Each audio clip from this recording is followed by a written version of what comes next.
Assalamualaikum warahmatullahi wabarakatuh. Kembali di channel YouTube saya. Di video kali ini kita akan membahas mengenai soal FR Part 3 mengenai soal matematika atau TIU yang keluar di tes seleksi P3K tahun ini. Khususnya untuk jabatan teknis seperti pengadministrasi perkantoran, penata layanan operasional, pengelola layanan operasional, operator layanan operasional, dan lain sebagainya. Untuk soal-soal matematika ini ada teman-teman yang mendapatkan 10 soal, ada juga yang mendapatkan 30 soal. Nah, berdasarkan teman-teman yang sudah tes nih, mereka terjebak di soal TIU yang mengerjakannya terlalu fokus dengan perhitungan ini, sehingga untuk soal yang lainnya seperti manajerial atau sosial kultural kekurangan waktu, dan akhirnya soal-soal yang seperti ini jadi tidak terbaca dengan teliti dan asal klik saja jawabannya. Dan pastinya juga berpengaruh dengan skor juga ya teman-teman. Untuk teman-teman yang belum tes, sebaiknya perhatikan betul manajemen waktu yang digunakan dalam menjawab soal. Di next video akan saya bahas mengenai tips dalam mengerjakan soal ujian P3K tahun ini. Karena soalnya pun berbeda dari tahun-tahun sebelumnya. Untuk soal P3K yang lainnya bisa dicek di playlist channel saya ini dengan judul Soal P3K. Untuk beberapa jabatan teknis juga sudah saya bahas ya teman-teman, bisa dicek di playlist channel ini. Oke, kita ke soal yang pertama. Teman-teman coba kerjakan dulu ya pause videonya. Oke, kita bahas. Titik-titik berhubungan dengan buruh, sebagaimana supervisor berhubungan dengan. Kalau kita masukkan opsi jawabannya A, kecil. Kecil berhubungan dengan buruh. Tidak cocok ya. Buruh. Sebagaimana supervisor. Supervisor berhubungan dengan apa nih?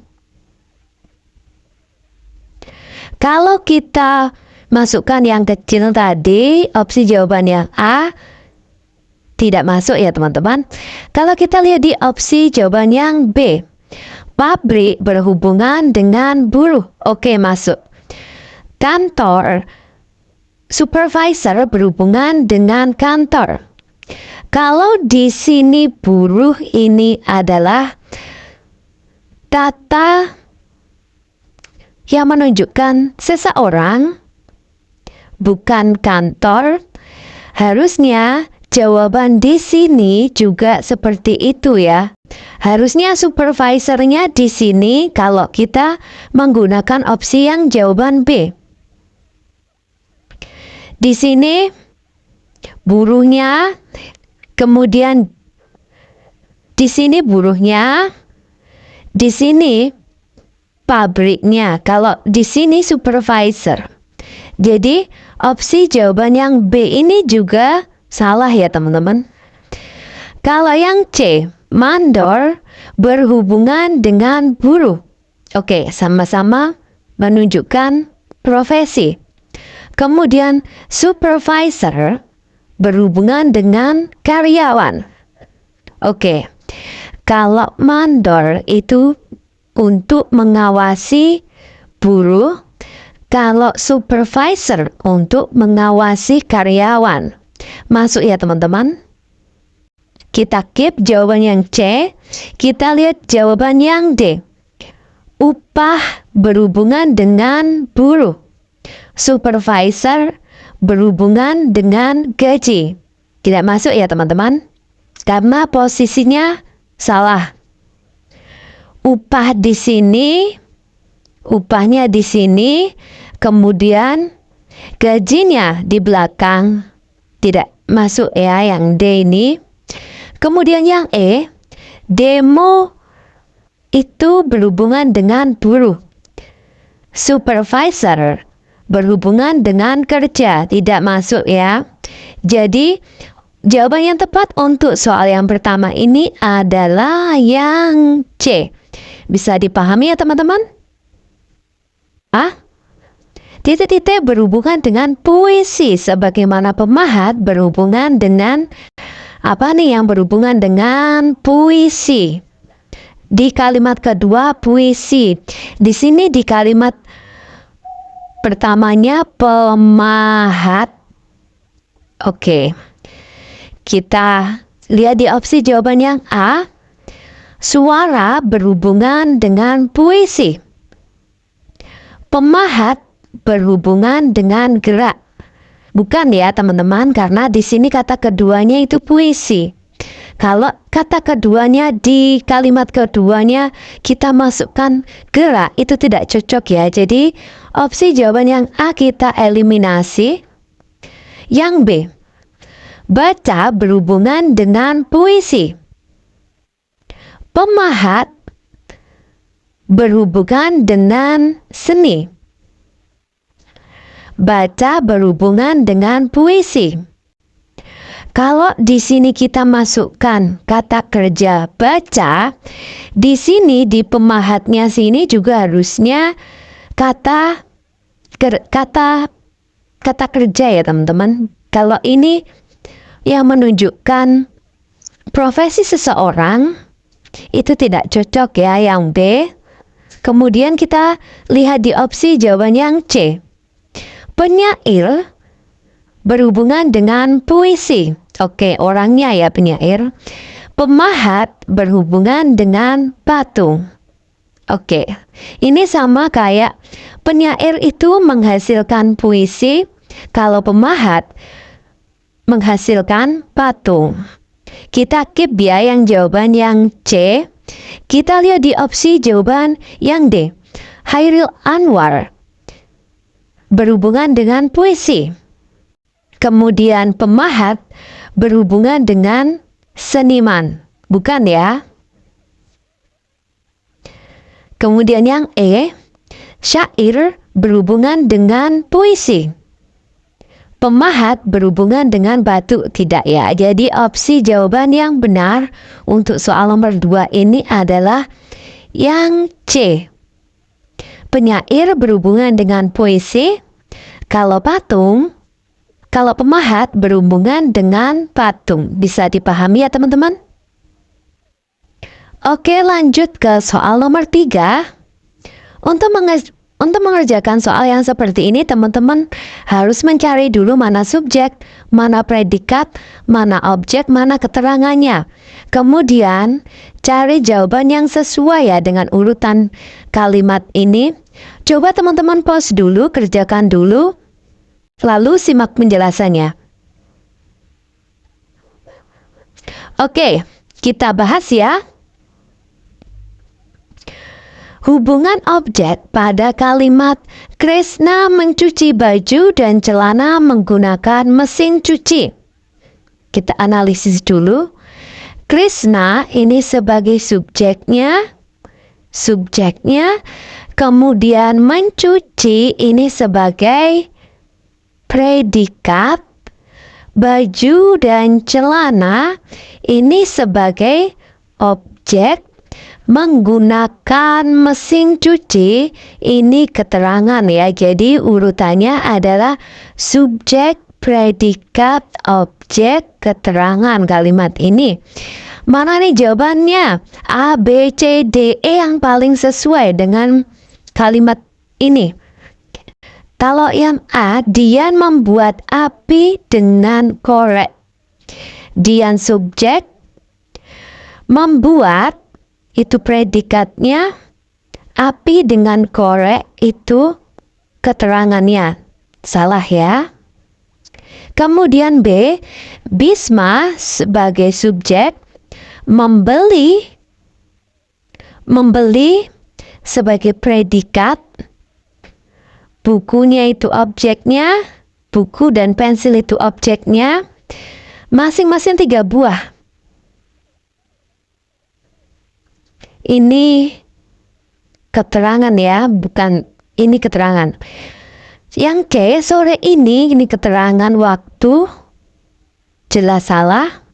Kemudian yang D, Burhan, ini subjeknya, subjek, membuat, predikatnya, meja dan kursi objeknya, menggunakan gergaji mesin Ini keterangan alat ya. Oke, ini masuk, kita keep. Kita lihat yang E.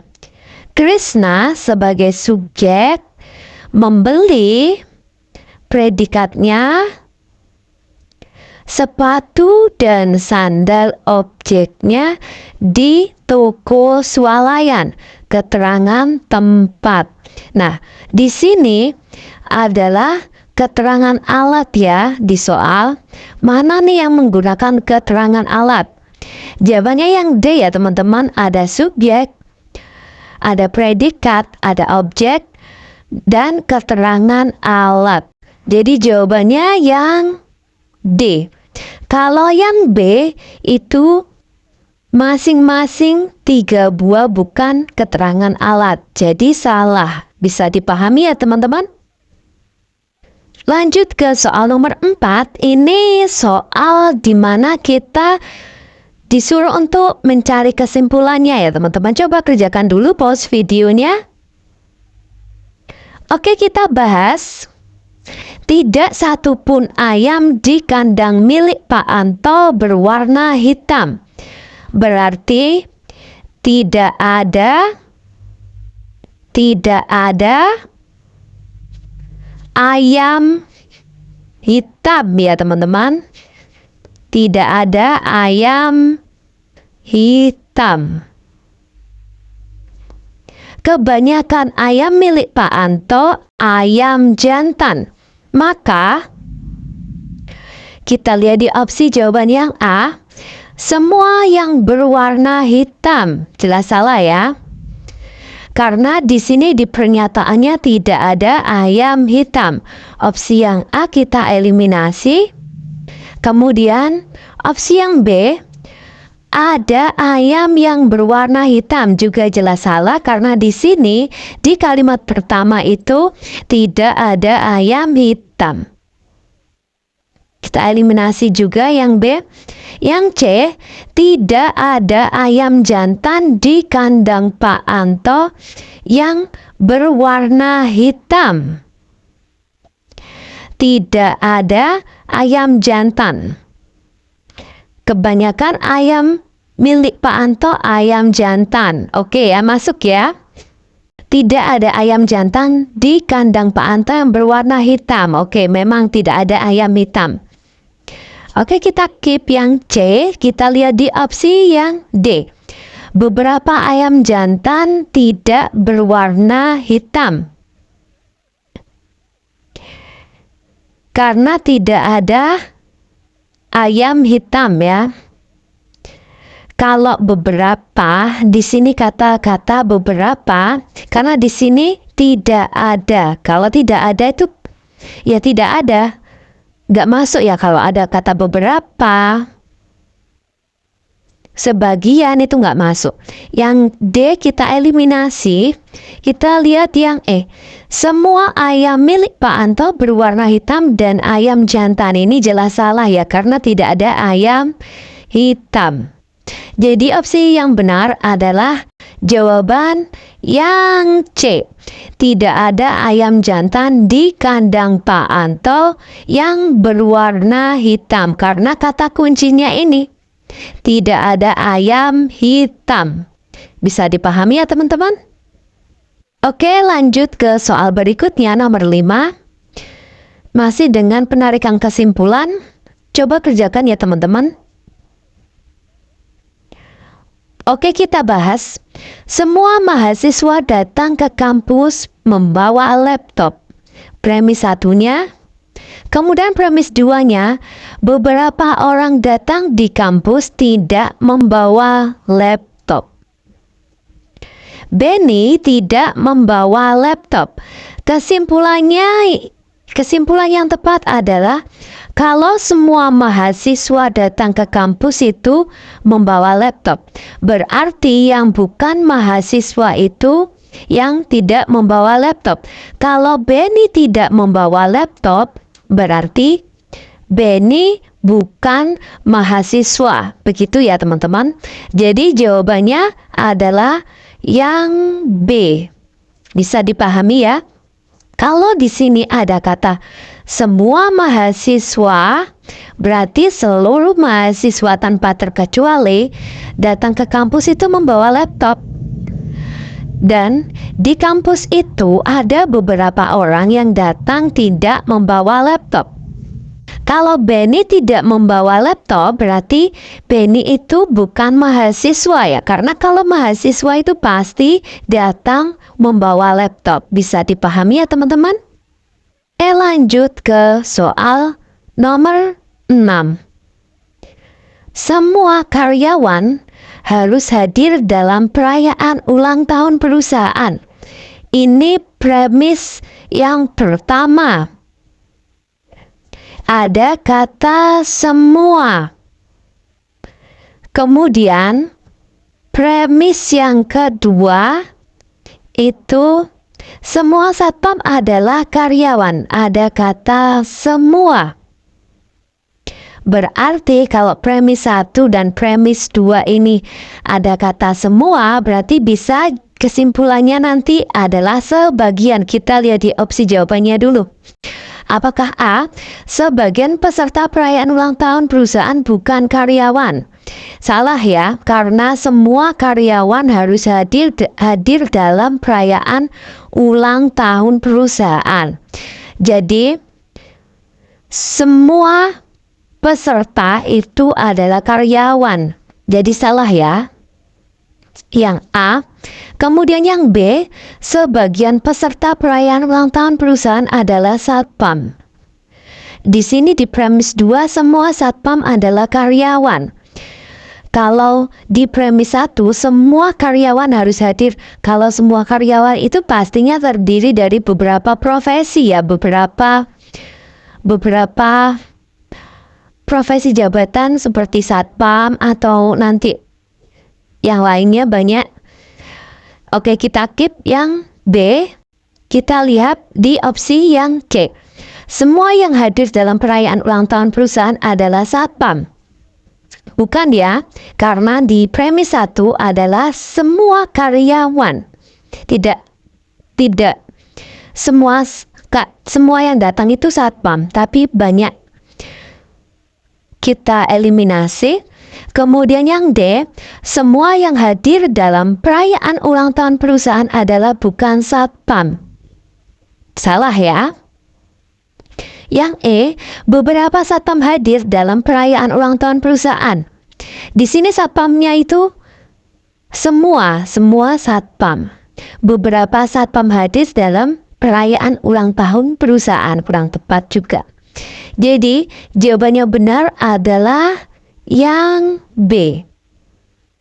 Ke soal nomor 7, ini membahas mengenai akar.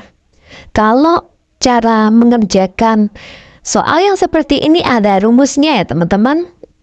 B akar A ditambah C akar A itu sama dengan B plus C dikali akar A. Ini rumus utamanya. Oke, kita kerjakan ya.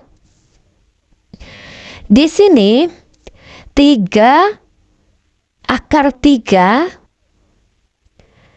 kemudian ditambah 6 akar 3 dikurangi akar 3 juga. Gimana nih?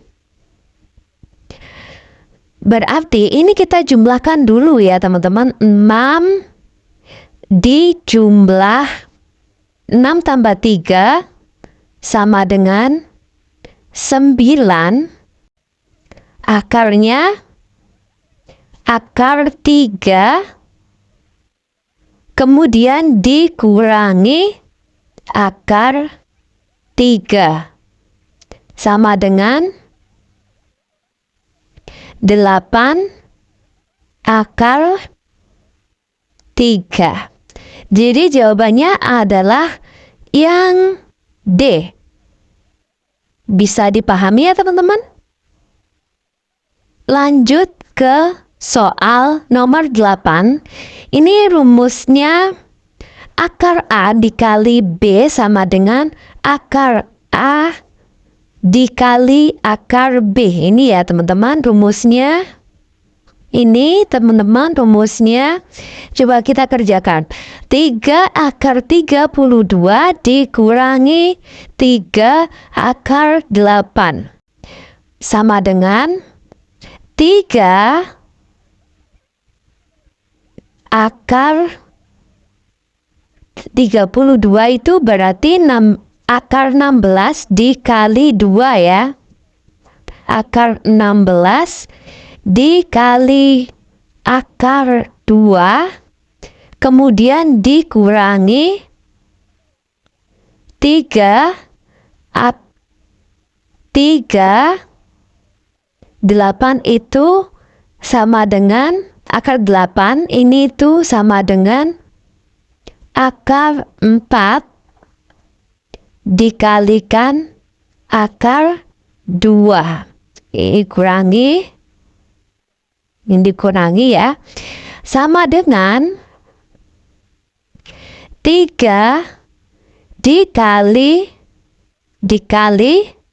4 akar 2, kemudian dikurangi 3 dikali 2 akar 2 sama dengan 12 akar 2 dikurangi 6 akar 2 sama dengan 6 akar 2. Jadi jawabannya adalah yang C. Oke, kalau soal nomor 9 ini masih sama ya teman-teman mengenai soal akar, dan rumusnya untuk soal yang seperti ini menggunakan ini. Akar A dikali B sama dengan akar A dikali akar B. Oke, hasil dari akar 27 ditambah akar 12 dikurangi akar 75 adalah sama dengan akar 27 itu sama dengan akar 9 dikali akar 3 ya teman-teman. Akar 27 itu kemudian ditambah akar 12 itu adalah akar 4 dikali akar 3, kemudian dikurangi akar 75 itu adalah akar 25 dikali akar 3 sama dengan akar 9 itu 3 ya teman-teman. 3 akar 3, yang ini 3-nya.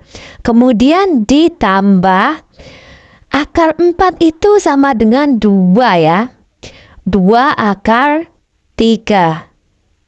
Kemudian dikurangi akar 25, ini itu adalah 5 akar 3. Bisa dipahami ya teman-teman? Sama dengan 3 ditambah 2 ini sama dengan 5 akar 3. 5 akar 3 kemudian dikurangi ini ya, 5 akar 3 juga. Hasilnya adalah 0. Jawabannya yang tepat adalah yang E, 0. Bisa dipahami ya teman-teman? Oke, lanjut ke soal nomor 10. Nilai X dari persamaan 3X plus 2 sama dengan 14 adalah... Oke, kita kerjakan. Cari nilai X. 3X ditambah 2 sama dengan 14. X sama dengan 14 dikurangi 2, karena di sini positif, kalau pindah ruas jadi negatif ya. Jadi 14 dikurangi 2, kemudian dibagi 3. X sama dengan 4 ya teman-teman. Jawabannya yang D. Bisa dipahami ya? Oke, sekian dulu video hari ini. Semoga teman-teman yang akan mengikuti tes lancar dan mendapatkan nilai dan hasil yang terbaik dan lulus jadi P3K penuh waktu. Semoga bermanfaat. Sampai bertemu di next video dan terima kasih.